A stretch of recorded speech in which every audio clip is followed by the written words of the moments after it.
Eukalyptus je po celom svete známy ako ingrediencia do esenciálnych olejov. Ale viete o tom, že jeho drevo sa skvele hodí aj ako prírodný filter vody? Toto drevo totiž obsahuje veľké množstvo olejnatých látok a je neuveriteľne husté. Preto je možné ho zahrievať na extrémne vysoké teploty. A to je kľúčové pre výrobu špičkového aktívneho uhlia binchotan, ktoré sa v záverečnej fáze výroby zahrieva na teplotu až 1000 stupňov Celzia.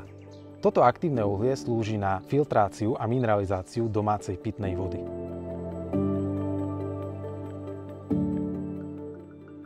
Vysádzanie zelených pásov eukalyptových stromov okolo znečistených vodných plôch pomáha oživiť ekologickú rovnováhu na danom mieste. Eukalyptus je totiž tzv. Smedný strom.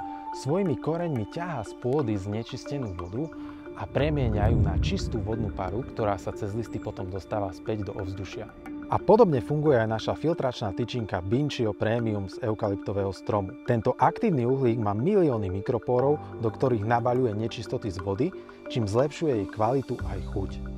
Tyčinku Binchio Premium vyvárte vo vriacej vode, nechajte chvíľu osušiť a jednoducho vhoďte do karafy a nechajte pôsobiť.